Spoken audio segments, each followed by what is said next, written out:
आपको डॉक्टर स्मिता ने जवाब नहीं दिया ना? देंगे भी कैसे? जिसका इलाज उसके हाथ में है, उसमें डॉक्टर कर भी क्या सकता है? अगर आप दोनों को भगवान में आस्था है तो मैं आपकी मदद कर सकती हूँ। पहले भी बहुत लोगों की कर चुकी हूँ। कैसी मदद? आप लोगों को बच्चा ही चाहिए ना?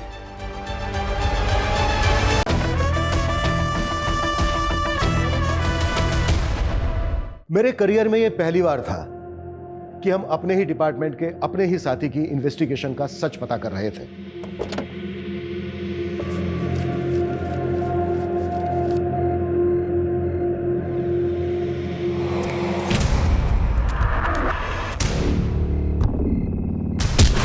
ये किधर है? पकड़ो इसको, पकड़ो पकड़ो पकड़ो इसको, पकड़ो इसको। जनता अपनी सुरक्षा का इंतजाम खुद करने को मजबूर है और इतनी डरी हुई है कि किसी निर्दोष इंसान की जान लेने से भी नहीं चूक रही। दीप्ति, हरिओम की फाइल लेकर आना।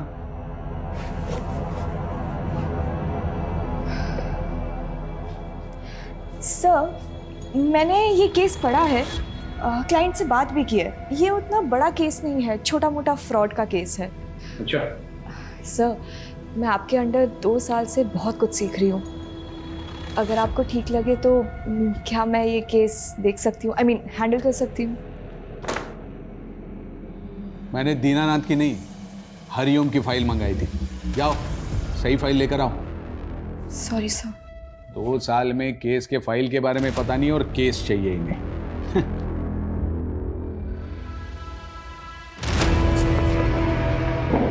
लॉ की पढ़ाई का ना कोई काम ही नहीं है, बस टाइपिंग करना आना चाहिए तुम्हें, और क्या। इसी के तो पैसे कमा रही हूँ, है ना। मैं इस इंसान को ना मैं छोड़ूंगी नहीं। देखना, इसको अगर छोड़ दिया ना, मेरा भी नाम दीप्ति नहीं है, बताती हूँ मैं इसको। अरे दीप्ति बेटा, इतना गुस्सा लैपटॉप पे? गुस्सा ना पापा मैं अपने सीनियर्स पे निकालूंगी। दीनानाथ की फाइलें मंगवाई थी उसने, पर एंड मौके में मुझे नीचा दिखाने के लिए झूठ बोल दिया। 2 साल से पापा, 2 साल से असिस्टेंट के नाम पे टाइपिस्ट बना के रखा है मुझे। अरे बेटा, मैं तो कहती हूँ कि ऐसी नौकरी को लात मार दो। और वैसे भी शादी के बाद कौन सा तुम्हें नौकरी करना है? घर पे ही तो रहना है। मम्मा। हाँ, जैसे ये आपके साहबजादे पूरा दिन घर में पड़े पड़े मोबाइल से दुश्मनी निकालते हैं। अरे आप घूम फिर के हमारे पीछे क्यों पड़ जाते हैं? पापा, हमारे पास ना एक बहुत बढ़िया बिजनेस प्लान है, बस एक बार फाइनेंसर मिल जाए। कुल 5 लाख रुपए की जरूरत है। अरे एक ख्याली पुलाव से बाहर निकलो और कुछ काम धंधा करो, समझ में आया? आप लेकिन इसके साथ हमेशा ऐसे क्यों करते हैं? हाँ, जब देखो इसके पीछे पड़ जाते हैं। अरे बेटा, छोड़ना क्यों? कहीं और जाओगी तो फिर से शुरुआत करनी पड़ेगी, हैं? यहीं टिकी रहो, आखिर कुछ सीख ही रही हो ना। कुछ जा तो नहीं रहा है आपका? कितना सीखूंगी पापा, अब मुझे केस चाहिए। अरे केस भी मिलेगा, एक दिन इतना केस मिलेगा कि रातों रात तुम्हारा नाम होगा। जज, वकील, क्लाइंट सब तुम्हारे आगे पीछे होंगे। तब ना पापा, मैं सत्यनारायण को अपना असिस्टेंट बना के बहुत सुनाऊंगी। बिल्कुल सुनाना, मगर ये ऐसा उदास चेहरा अच्छा नहीं लगता है। एक बार फिर से मुस्कुरा दे मेरा बेटा। मेरा बेटा। मैडम जी, ये देखिए कितना प्यारा कलर है। एक मिनट मैडम। हेलो, अरे ज्ञान भाई साहब, नमस्कार। कैसे याद किया? ये बताने के लिए फोन किया था कि संडे हमें शोरूम चलना है। शोरूम? किस लिए? अभी शादी में जो आप हमें गाड़ी देंगे उसकी बुकिंग नहीं मिल रही थी, तो मेरे एक दोस्त ने जुगाड़ लगाया है, अपना काम हो जाएगा। पर भाई साहब, गाड़ी की तो कोई बात ही नहीं हुई थी। अरे तो शादी भी तो कहाँ हुई है अभी तक, अभी बात कर लेते हैं। वैसे भी हमने कौन सा हेलीकॉप्टर मांगा है आपसे? पापा, इस सब की क्या जरूरत है? आप क्यों बेकार में उन लोगों को? तू चुप बैठ एकदम। एक तो लड़की तुझे पसंद है, इसलिए अलग जाति में शादी करने के लिए हम तैयार हो गए। अब इन्हें भी तो कुछ करना ही पड़ेगा ना। भाई साहब, इतनी महंगी गाड़ी हम कहाँ से देंगे? भाई साहब, हम गरीब आदमी हैं। अभी आप देख लीजिएगा, मुझे तो कार चाहिए, बाकी आपकी मर्जी। मर्जी नहीं, जबरदस्ती है ये। नहीं करनी है मुझे ये शादी पापा, आप प्लीज उन लोगों को जाके बता दीजिए। देखो बेटा, जिद नहीं करते हैं, फिर शादी ब्याह में तो लेन देन चलता ही है ना। सौरभ कितना अच्छा लड़का है और तुम पसंद भी करती हो। पापा, आपसे हमारे बिजनेस के लिए 5 लाख रुपए नहीं हो रहे और दी को 20 लाख रुपए की गाड़ी दे रहे हैं। हाँ, क्योंकि ये तुम्हारी तरह बिस्तर पे पड़े पड़े ख्याली पुलाव नहीं पकाती है। पापा, फाइनल है, मुझे ये शादी नहीं करनी। आप उन्हें जाके बता दीजिए प्लीज। देखो बेटा, जिद नहीं करते हैं। अब अपने पापा को देखो, पूरे जीवन भर साड़ी की दुकान में सेल्समैनी की, क्योंकि मेरा बेटा अच्छे घर जाए, हमेशा खुश रहे। पापा, मुझे ऐसी कोई खुशी नहीं चाहिए जो आपको तकलीफ दे। पागल, तुम्हारी खुशी से मुझे क्या तकलीफ होगी? हाँ, तू तो मेरा बच्चा है, मेरा बेटा है ना?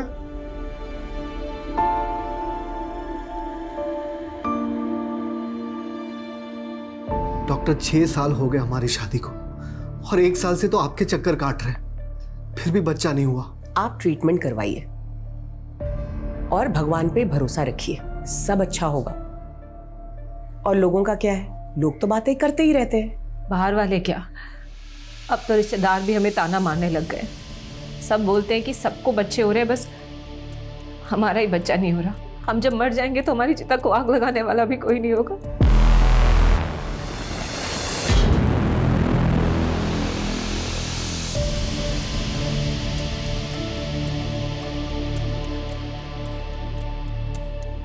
सुनिए,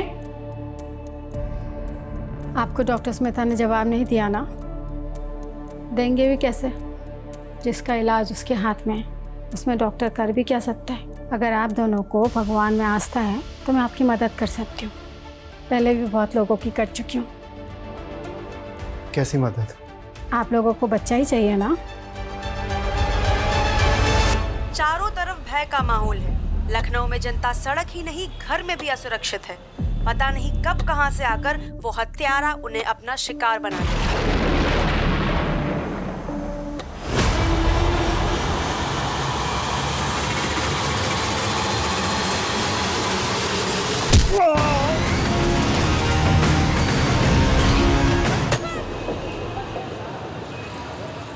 सर, मेरे पापा कल दोपहर 2 बजे घर से निकले थे और अभी तक नहीं लौटे। उनका फोन भी स्विच ऑफ है। हमने हमारे रिश्तेदारों से, उनके दोस्तों से, वो जहाँ काम करते हैं वहाँ भी हर जगह पता किया, पर वो कहीं नहीं मिले। मुझे उनके लिए बहुत डर लग रहा है सर। अभी तो 24 घंटे हुए नहीं है। आप एक काम कीजिए, 24 घंटे के बाद आइए। सर, मेरा नाम एडवोकेट दीप्ति वर्मा है। अगर आपके इस 24 घंटे की टाइमलाइन के चलते मेरे पापा को कुछ हुआ ना, तो याद रखिए आपको इसका जवाब कोर्ट में देना होगा। देखिए, 24 घंटे के पहले मिसिंग कंप्लेंट लेना बनता तो नहीं है, लेकिन फिर भी मैं लिख लेता हूँ।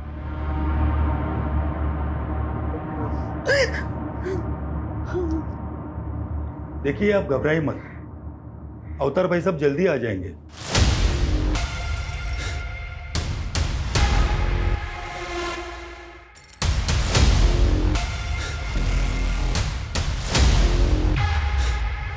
ये सब ना आपकी वजह से ही हुआ है। आपके कार की डिमांड की वजह से पापा कितना परेशान रहते थे। इस लड़के से शादी करना चाहता था, इसे बोलने की तमीज भी नहीं है। चल भाई साहब, आप तलाशी लो, पूरे घर की तलाशी लो। एविडेंस को सील करो और इसे वापस जीप में डालो। आपने उस हत्यारे के बारे में तो सुना होगा ना, जो लखनऊ में इनोसेंट लोगों को मारकर लूटपाट कर रहा है। वो सीरियल किलर। करेक्ट, और वो सीरियल किलर कोई और नहीं, आपके पापा हैं। कुछ भी बोल रहे हैं आप। मेरे पापा एक शरीफ सीधे साधे इंसान ने 7 मर्डर खुद कबूल किए हैं। पिछले साल अलीगंज में एटीएम किलिंग से लेकर 2 दिन पहले हुए हस्बैंड वाइफ के डबल मर्डर, ये जो एविडेंस मिले हैं इसी केस के हैं, जो आपके घर से बरामद हुए। मेरे पति ऐसा नहीं कर सकते। आपको कोई गलतफहमी हुई है। सर, आपको कोई आप मेरे पापा को ऐसे नहीं लेके जा सकते।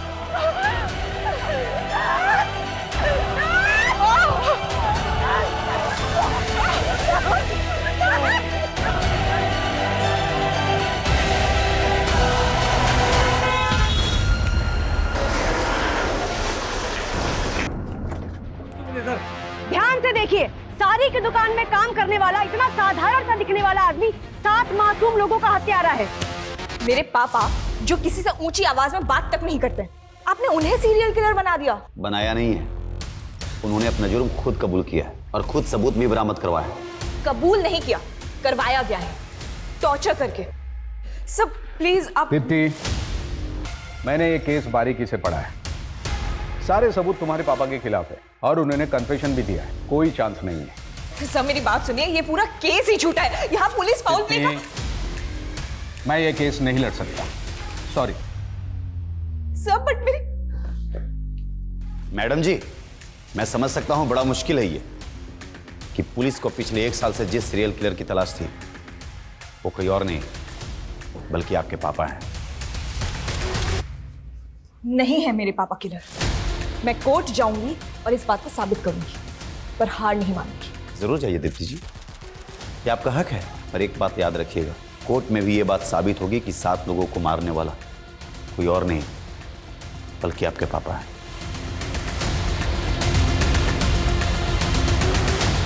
दीप्ति जी, क्या आपको कभी एहसास हुआ कि आपके पापा एक सीरियल किलर हैं जिन्होंने इतने लोगों की हत्या करी है? क्या आपको कभी उनसे डर लगा?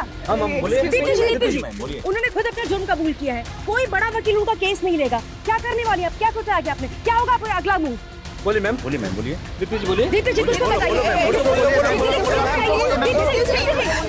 जैसा कि आप देख रहे हैं, दीप्ति जी अभी तक इस केस में कुछ नहीं बोल रही हैं। कोई बड़ा वकील इनका केस नहीं लेगा। आगे क्या करने वाली है भी किसी को नहीं पता, पर हम आपको सारे अपडेट्स देते रहेंगे।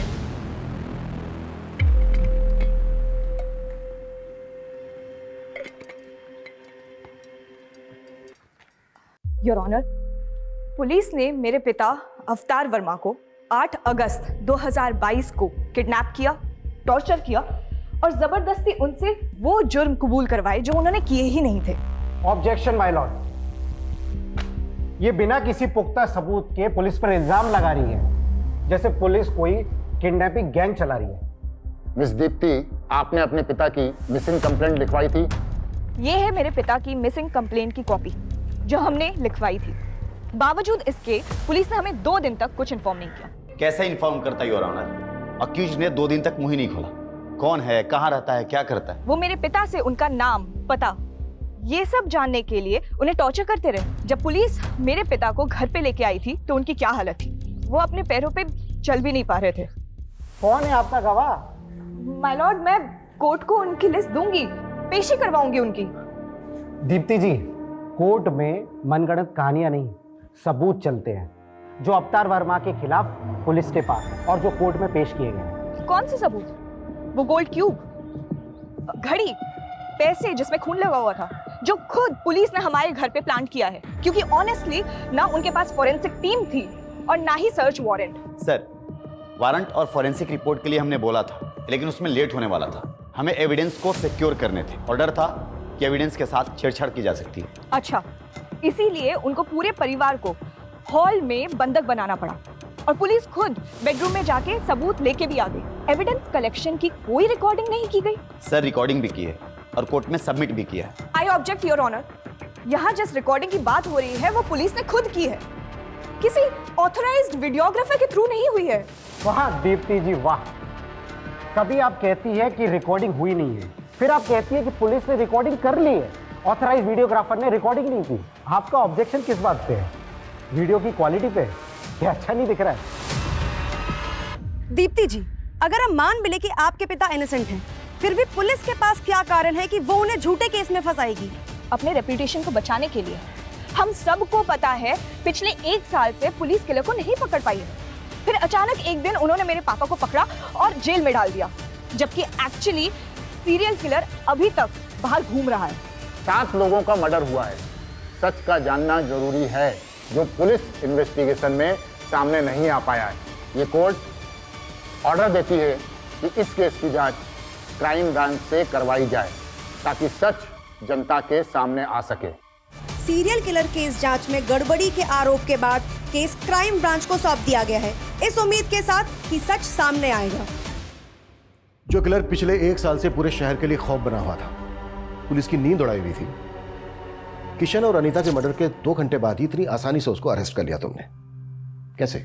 आसानी से नहीं सर, पिछले 1 साल से दिन रात एक कर रखा था हमने। फिर उस दिन जब मुझे डबल मर्डर की खबर मिली, मैं फौरन क्राइम सीन के लिए निकला। रास्ते में मुझे अवतार दिखाई दिया, बहुत ही अजीब बिहेव कर रहा था वो। उसके कपड़ों पर खून लगा हुआ था।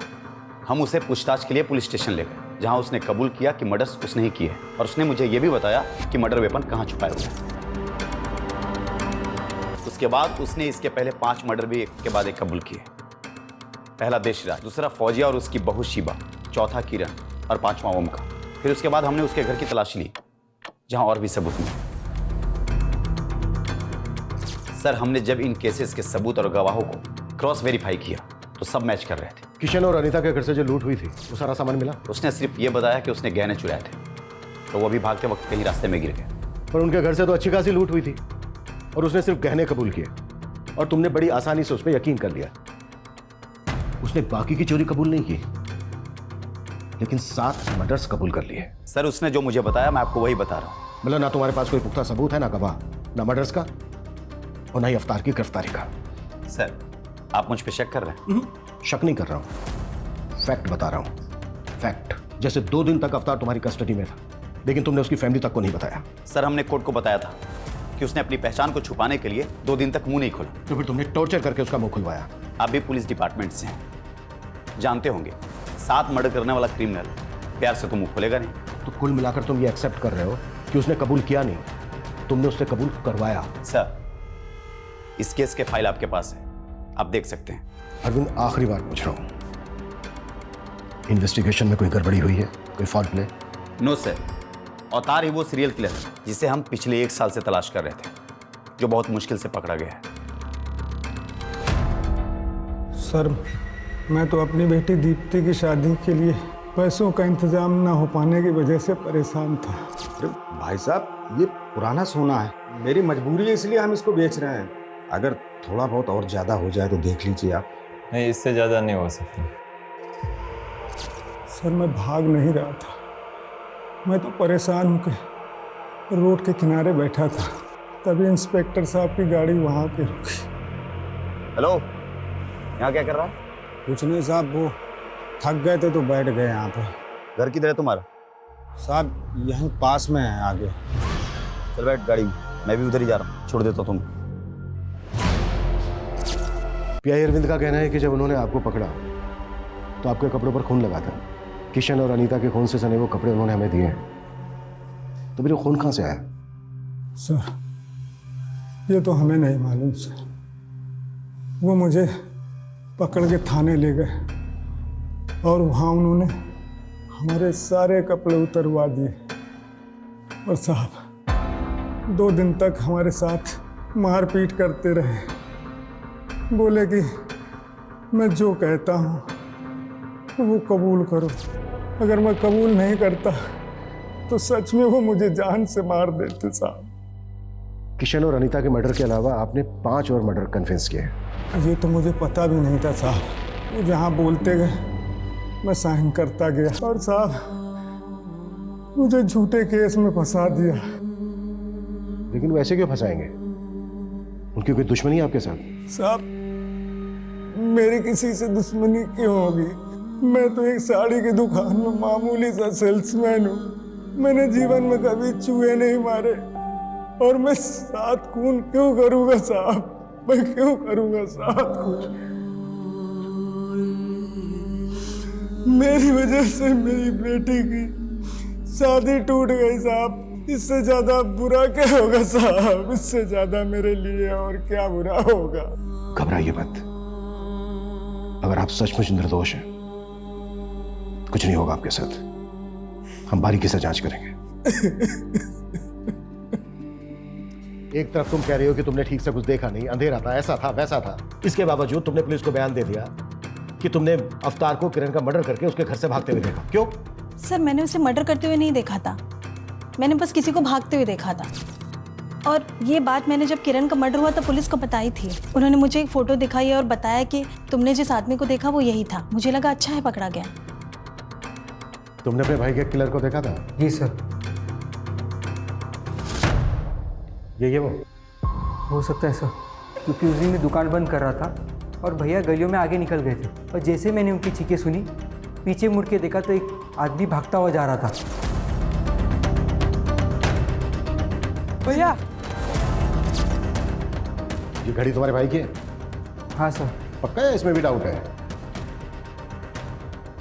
ऐसी ही दिखती थी शायद सर। शायद। ये गोल्ड क्यूब तुमने बनाई है? हाँ, नहीं मतलब मैं ज्वेलर हूँ तो ये तो काम है सर मेरा। गोल्ड क्यूब बनाने का हाँ, गोल्ड का मतलब गहने। विकास, ऐसे नहीं बोले गए, इसकी भी क्यूब बनानी पड़ेगी। अरे नहीं सर, मैं बताता हूँ, ये मैं नहीं बनाई थी सर। किसके कहने पर? वो याद नहीं है सर। अच्छे से याद करके बता। इसके कहने पर? नहीं। इसके कहने पर नहीं तो किसके कहने पर बनाएंगे? और फिर झूठा बयान कर दिया पुलिस को कि इसके कहने पर बनाइए। अरे सर, ये क्यों पुलिस ने ही बनवाई थी सर, और झूठा बयान भी पुलिस ने ही दिलवाया था। चल। क्या हो गया सर? चल बता। अरे सर, मैंने कुछ नहीं किया सर। अरे समझो सर बात को सर। मेरे करियर में यह पहली बार था कि हम अपने ही डिपार्टमेंट के अपने ही साथी की इन्वेस्टिगेशन का सच पता कर रहे थे, लेकिन लगातार पड़ला अवतार की तरफ झुकता जा रहा था। बावजूद इसके जांच में अभी तक सब कुछ 50-50 था।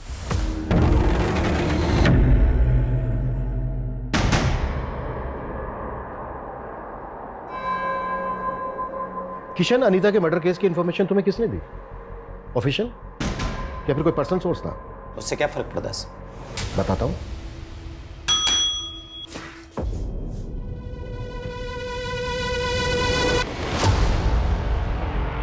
पहचानते हो इसे?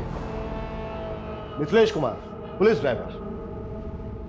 इसने पुलिस को इन्फॉर्म करने के बजाय अपने पर्सनल नंबर से तुम्हारे पर्सनल नंबर पर कॉल करके मर्डर की इंफॉर्मेशन दी।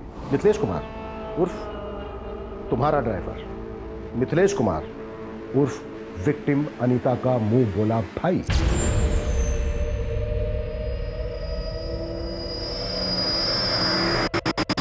हाँ, तो इसे डायरेक्ट पता चला और इसने मुझे डायरेक्ट कॉल किया, तो इसमें क्या हो गया? हुआ ये कि क्राइम सीरियल किलर की तरह किया गया, और अगर ये उसी ने किया है तो वो एक बार फिर तुम्हारे हाथ से निकल गया। तुमने ये भी जानने की कोशिश नहीं की कि किसी ने सीरियल किलर की कॉपी करके फायदा उठाने की कोशिश तो नहीं की। तुमने बस आनन फानन में अवतार को उठाया और एक डबल मर्डर केस को सीरियल किलर केस से जोड़ दिया, सिर्फ इसलिए कि पिछले 1 साल से सीरियल किलर की हड्डी जो तुम्हारे गले में अटकी थी किसी ना किसी तरह से वो निकल जाए, बस। सर, ऐसा कुछ भी नहीं। अच्छा, एक बात बताओ, देशराज मर्डर केस में जो सीसीटीवी फुटेज है उसमें किलर का चेहरा नहीं दिख रहा, फिर तुमने ये कैसे डिसाइड कर लिया कि वो अवतार है? सर, मैंने डिसाइड नहीं किया, अवतार ने खुद कबूल किया था। ठीक वैसे ही ना, जैसे कि उसने बाकी के मर्डर्स कबूल किए। ये अवतार की मेडिकल रिपोर्ट 1 महीने से ज्यादा हो गया है, उसकी अंदरूनी चोट भरी नहीं, अभी तक बरकरार है। ऑप्शन क्या था उसके पास? अगर वो कबूल नहीं करता तो शायद तुम उसको कस्टडी में ही मार देते। सर, अवतार ने अनीता और किशन का मर्डर किया है और मर्डर वेपन उसने खुद बरामद करवाया। वही रोड ना जिसमें ब्लड के निशान तक नहीं है, फिंगरप्रिंट्स की तो बात ही कुछ और है। सर, उसने जानबूझ करके रॉड को पानी की टंकी में छुपाया था ताकि ब्लड और फिंगरप्रिंट्स दोनों धुल जाए। वाह, किलर तो बहुत स्मार्ट है और सेम टाइम पर बेवकूफ भी, क्योंकि उसने चोरी के गहने बेचने के बजाय उनकी गोल्ड क्यूब बनवाकर अपने घर में रख लिया। किरण मर्डर केस की विटनेस माला, उसने तुम्हें नहीं बताया, बल्कि तुमने उसे बताया कि उसने जिस भागते हुए आदमी को देखा था वो अवतार है। ठीक वैसे ही जैसे ओम के भाई दिनेश को तुमने बताया कि उसने भी जिस भागते हुए आदमी को देखा था वो अवतार है। इन दोनों ने तो अवतार को पहचाना भी नहीं। मर्डर के वक्त जो उन्होंने स्टेटमेंट दी थी उसमें भागते हुए आदमी को अवतार के साथ रिप्लेस करके उसे बयान की शक्ल देकर उनके स्टेटमेंट पर साइन ले लिए। दिनेश ने अपने भाई की घड़ी तक को नहीं पहचाना है। सर, पता नहीं अब ये दिनों झूठ क्यों बोल रहे हैं। झूठ वो लोग नहीं बोल रहे हैं जो तुम बोल रहे हो। जिस ज्वेलर से तुमने गोल्ड क्यूब बनवाई है ना, उसने बयान दिया है कि अवतार ने गोल्ड क्यूब नहीं बनवाई है बल्कि पुलिस ने बनवाई है, और पुलिस ने उसे झूठा बयान लिखवाया है। ठीक है, मैं मानता हूं कि इस सीरियल किलर केस में मैंने उसे गलत तरीके से फ्रेम किया ताकि ये सीरियल किलर केस का सरदर्द हमेशा के लिए खत्म हो जाए। और ये सच है सर कि अनीता और किशन का मर्डर अवतार ने किया। बस कर अरविंद, बस कर, कुछ तो शर्म कर यार।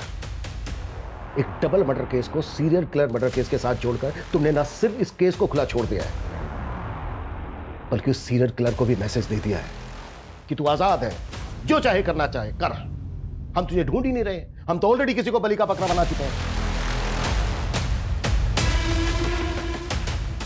जा सकते हो तुम, सस्पेंशन लेटर बहुत जल्द तुम्हें मिल जाएगा। सर, मैं सच बोल रहा हूं, अवतार ने अनीता और किशन का मर्डर किया। Please go. Okay sir. Sir अगर अवतार ने किशन और अनीता का मर्डर नहीं किया तो फिर किसने मारा होगा उन लोगों को? रिपर ने? शायद सीरियल किलर नहीं किया हो, या ये भी हो सकता है कि किसी ने बहती गंगा में हाथ धो लिया हो। मे बी वो अवतार भी हो सकता है। विकास, ये पहले के 5 मर्डर काफी पहले हुए हैं और ये दोनों मर्डर्स अभी अभी हुए हैं। हो सकता है क्राइम सीन से हमें कुछ मिल जाए। हमें इस केस पर आज से ही, बल्कि अभी से लगना होगा। केस से रिलेटेड जो भी मटेरियल है उसकी अच्छे से जांच करनी होगी और जरा पता करो कि अवतार का अनीता और किशन के साथ कोई कनेक्शन है क्या। Okay sir.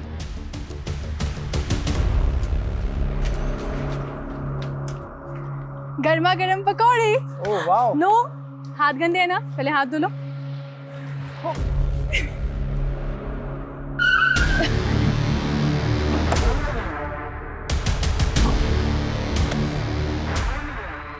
ये तो किशन और अनीता का घर है, तुम लोग क्या कर रहे हो यहाँ पे? उनका घर था, अब ये हमारा घर है और हमसे ही पूछ रहे हैं हमारे घर में कि हम कौन है। आप लोग कौन है? Police, crime branch. सर मैं शुभम मिश्रा हूँ और ये मेरी बीवी माधुरी, और मैं किशन का छोटा सगा भाई हूँ। भाई हो तो तुम्हारा अपना भी तो घर होगा, यहाँ क्या कर रहे हो? सर हम रेंट पर रहते थे, तो भैया भाभी के मर्डर के बाद ये घर खाली हो गया, और वैसे भी कुछ टाइम पहले तक हम यहीं रहते थे। तो फिर यहाँ से खाली करके गए क्यों? खाली किया नहीं था, करवाया था। जब तक वो लोग दुबई में थे तब तक हमसे रखवाली करवाई इस घर की, और जैसे ही वापस आ गए लात मार के निकाल दिया हमें। और वैसे भी सर, अब तो ये घर खंडहर ही होता ना, उससे बेहतर है ना कि हम लोग यहाँ रह रहे हैं, कम से कम घर की देखभाल हो जा रही है। वो दुबई से आए क्यों वापस? सर वो आना ही था ना, अब दीदी के खर्चे इतने ज्यादा थे, कमाई इतनी कम थी, तो आना तो पड़ेगा ना। तुम काम क्या करते हो? मैं काम ढूंढ रहा हूँ सर। घर देखना है, दिखाओ। चलिए चल।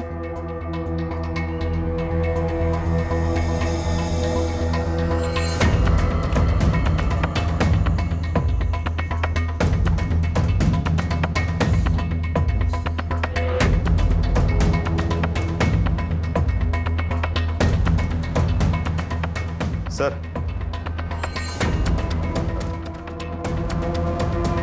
और अनीता की यहाँ पर सर फ्लोर पे ब्लड ट्रेल को देख के लग रहा है कि यहाँ से अनीता की बॉडी को घसीट के ले जाकर वहां पे रखा गया। सर पूरा घर बिखरा पड़ा था, लगता है ये मर्डर्स लूट के इरादे से किया गया।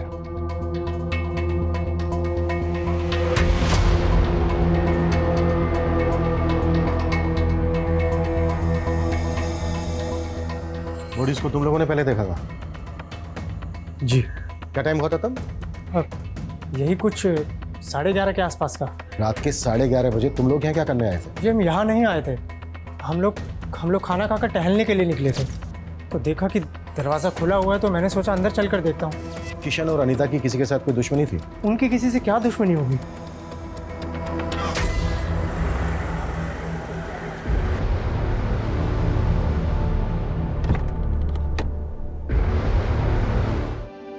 पापा हमेशा से कहते थे कि मुझे एक बहुत बड़ा केस मिलेगा, पर मुझे नहीं पता था कि मैं पापा के लिए केस लड़ूंगी।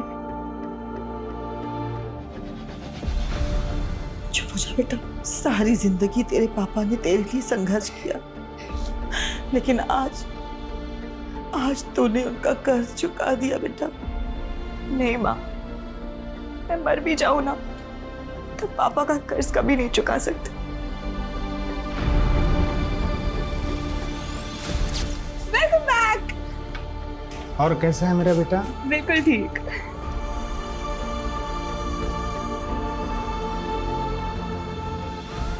आज आने में आपने कुछ ज्यादा देर नहीं कर दिया? हाँ, कुछ आज एक्स्ट्रा काम था इसलिए थोड़ा लेट हो गया। वैसे पापा, सैटरडे संडे को आपको ऐसा क्या काम होता है? बेटा वही काम बेटा जिससे कुछ एक्स्ट्रा पैसे आ सके, ताकि हम आपको एक बड़ा वकील बना सकें। सर ये किशन का भाई शुभम और उसकी पत्नी कुछ टेढ़ी खीर नहीं लग रहा है? टेढ़ी खीर तो है। इन दोनों पति पत्नी के बारे में पता करो। Okay sir. एक बात मुझे बहुत परेशान कर रही है। क्या सर? अगर अवतार सीरियल किलर नहीं है तो इसका मतलब यह है कि सीरियल किलर अभी भी आजाद घूम रहा है और वो किसी और को भी अपना अगला शिकार बना सकता है।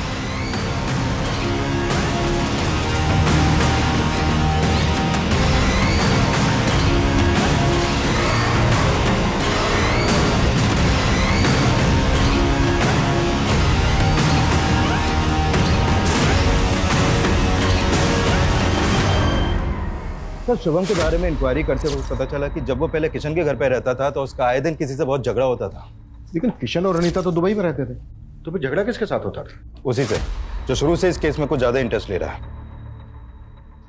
मिथिलेश, सर मेरा कोई पर्सनल इंटरेस्ट नहीं था। वो तो पिछली बार दीदी जब राखी पर इंडिया आई थी तो उन्होंने बोला था मुझे। अरे राणा बेटा इधर आओ, देखो मैं तुम्हारे लिए क्या लेकर आया। थैंक यू ताऊ जी। एक मिनट, ये गिफ्ट तुम्हारी है? हाँ। नहीं तो भैया, जब हम दुबई में हो ना तो आप यहाँ पर चक्कर लगाते रहा करो। अरे शुभम रह तो रहा है यहाँ पर। यही तो दिक्कत है कि वो रह रहा है। मुझे तो डर लग रहा है कि हमारे जाने के बाद वो इस घर पे कब्जा कर लेगा। अनीता के फ्रिज में चिकन था, ये पता है तुम्हें? हाँ सर, वो मेरे सामने ही सीज किया था उन्होंने। फॉरेंसिक की रिपोर्ट में आया है कि उस चिकन में जहर मिला था, चूहे मारने की दवाई। और तुम और अरविंद तो अवतार को सीरियल किलर बना रहे पर तुले हुए थे। आई एम श्योर वो रिपोर्ट किसने देखी तक नहीं होगी। लेकिन सर वो चिकन तो दीदी जीजाजी ने नहीं खाया था। ये तुम्हें कैसे पता? क्योंकि उसी रात दीदी ने मुझे फोन कर चिकन खाने के लिए बुलाया था। व्हाट? अनीता तुम्हें जहर देकर मारना चाहती थी?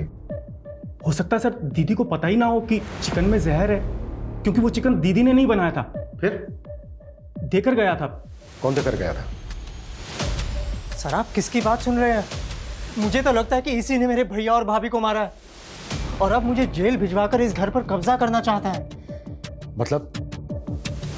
दीदी इतनी परेशान हो तो मेरे बच्चे को गोद ले लो। सर ऐसा तो मैंने दीदी का दिल रखने के लिए कहा था। ऐसे कोई किसी को अपना बच्चा देता है क्या? आप इससे पूछिए ना, ये जहरीला चिकन क्यों लेकर आया था? सर वो चिकन हमने भी खाया था, लेकिन हम तो नहीं मरे ना। वो तो मुझे माधुरी ने बोला था कि जाकर भैया भाभी को दे दो। मेरी मत मारी गई थी जो मैं उन्हें देने के लिए चला गया। तो इस सारी की सारी प्लानिंग तुम्हारी थी? सही मैंने अपने बच्चे के लिए किया था। मुझे लगा था कि उनके ना तो बच्चे हैं और ना होंगे, और कल को ये घर मेरे बेटे को मिल जाएगा। लेकिन फिर वो अपने बच्चे के लिए इलाज करवाना शुरू कर दिया वो लोग ने। माधुरी तुमने क्या किया? बंद करो ये ड्रामा, लेके चलो दोनों को, वहां खबर लेते हैं इनकी। सर आप मेरी बात सुनिए। और तो ये मत सोचना कि तू बच गया है। सीरियल किलर की एक एक डिटेल पता थी तुझे। किशन और अनीता का मर्डर बिल्कुल वैसा ही हुआ है। मैंने ऐसा कुछ भी नहीं किया सर। अगर किया है तो सोच ले, नौकरी तो जाएगी जाएगी, अंदर भी जाएगा, वो भी लंबा। सर अगर वाकई में अनीता और किशन के डबल मर्डर्स में इनका हाथ हुआ तो हमारी मुश्किलें और भी बढ़ने वाली हैं, क्योंकि वो सीरियल किलर यानी कि रिपर अभी भी खुलेआम घूम रहा है।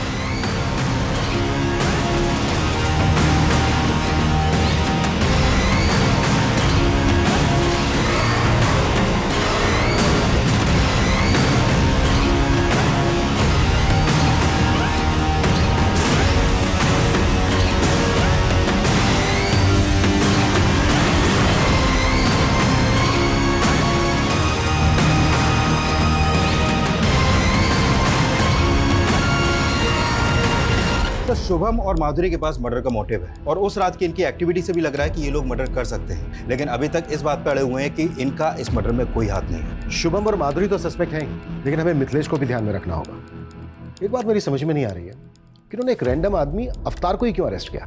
सर अवतार के बारे में कुछ और भी बातें पता चली हैं। ये बात सही है कि एक सिंपल सा आदमी है, साड़ी की दुकान में एक सेल्समैन है, लेकिन सर इसके अलावा ये 7-8 साल पहले थिएटर भी करता था। एक्टिंग का शौक था इसे। सैटरडे संडे इसके शो भी होते थे, लेकिन सर ये एक्टिंग में कुछ खास अच्छा नहीं था, इसलिए एक्स्ट्रा अर्निंग के लिए मेकअप आर्टिस्ट बन गया। इसके थिएटर के दोस्तों का कहना है कि मेकअप बहुत अच्छा करता था, कोई भी गेटअप ले सकता था, अलग अलग भेज बदलने में माहिर था ये।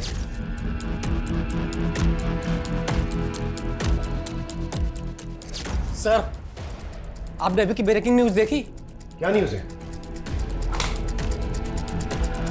जैसी करनी वैसी भरनी का ताजा उदाहरण है लखनऊ सीरियल किलर केस का मामला। जब वो दबे पांव अपना अगला शिकार करने जा रहा था, लोगों ने उसे देखा और उन्हें शक हुआ। सर ये तो बच्चा है, माइनर है, इसकी हालत देख के लगता नहीं है कि ये किसी बच्चे को भी कंट्रोल कर सकता है। सर मुझे लगता है कि भीड़ ने गुस्से में आके फिर एक बच्चे की जान ले ली। सिचुएशन को कंट्रोल करना पड़ेगा। इस रिपर ने पूरे शहर को पैनिक कर दिया है। लोग इतने डरे हुए हैं कि किसी की भी जान लेने पर उतारू हैं।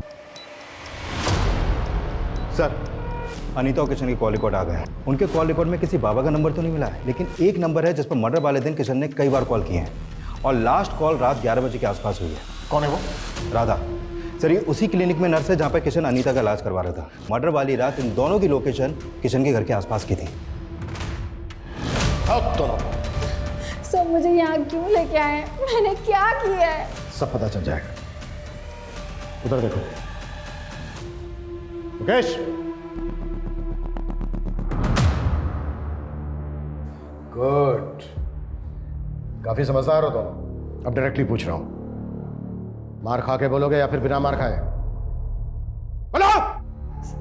सर अनीता और किशन मुझे क्लिनिक में मिले थे। अगर आप दोनों को भगवान में आस्था है तो मैं आपकी मदद कर सकती हूँ। कैसी मदद? सर क्लिनिक ऐसी जगह थी जहाँ पर लोग बच्चे के लिए कितना भी पैसा लुटाने के लिए तैयार होते थे। मैं उन्हें बाबा की पट्टी पढ़ाती थी और फिर हम मिलकर उनको पूजा पाठ के नाम पर पैसे निकलवाने की कोशिश करते थे।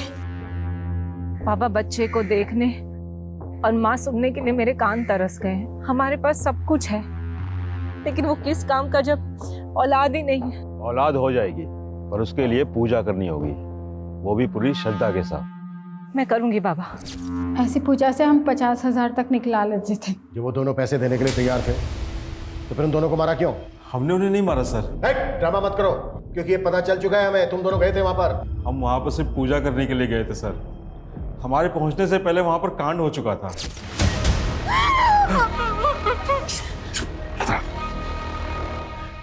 पागल हो यो, जो होना था वो तो हो चुका है, हम खाली हाथ क्यों जाएं?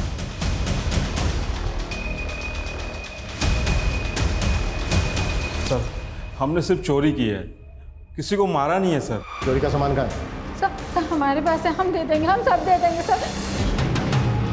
पता ही ज़्यादा कीमती है, लेकिन चोरी के है ना 8 से 10 लाख रुपए मिलेंगे। चाहिए तो बोलो, नहीं तो रखो।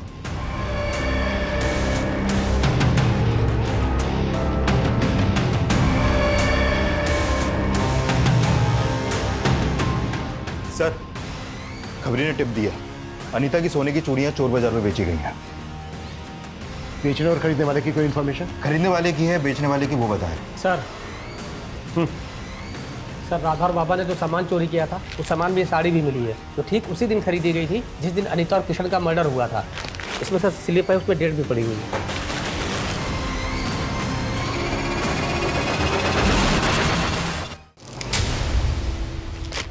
हाँ सर, ये साड़ी हमारी दुकान से खरीदी गई है, लेकिन इसका फॉल लगाने के बाद घर भेजनी थी, इसलिए उस दिन दुकान बंद होने के बाद हमने भेजी थी। दुकान कब बंद होती है आपकी? दुकान 9 बजे बंद हो जाती है साहब, लेकिन सब समेटते समेटते 10 बज जाते हैं। इस साड़ी को देने कौन गया था?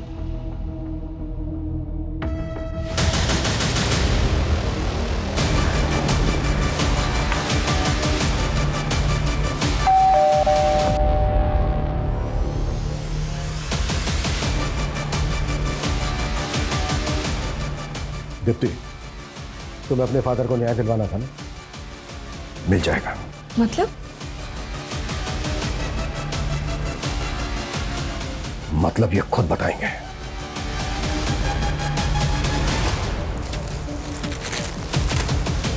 ये है ना वो साड़ी जो तू अनीता को डिलीवर करने उसके घर गया था, और जब हमने तेरे से पूछा कि किशन और अनीता को जानता है क्या, तो क्या बोला तूने? कि तूने उनको कभी देखा नहीं। इतनी कमजोर याददाश्त है तेरी। देखिए, आप मुझे फंसा रहे हैं। मैं मीडिया में जाके बोलूंगा कि आप लोग मुझे जबरदस्ती। अभी बाहर मीडिया से जाकर मैंने बोल दिया ना कि ये सारी की सारी प्लानिंग तेरी बेटी की थी। तो जितना टाइम लगा है ना उसे अपना नाम बनाने में, उससे कहीं कम टाइम लगेगा उसका नाम खत्म होने में। अब बोल, अकेले जेल जाएगा या फिर अपनी बेटी के साथ? दीप्ति, दीप्ति मेरी बेटी मेरी जान है।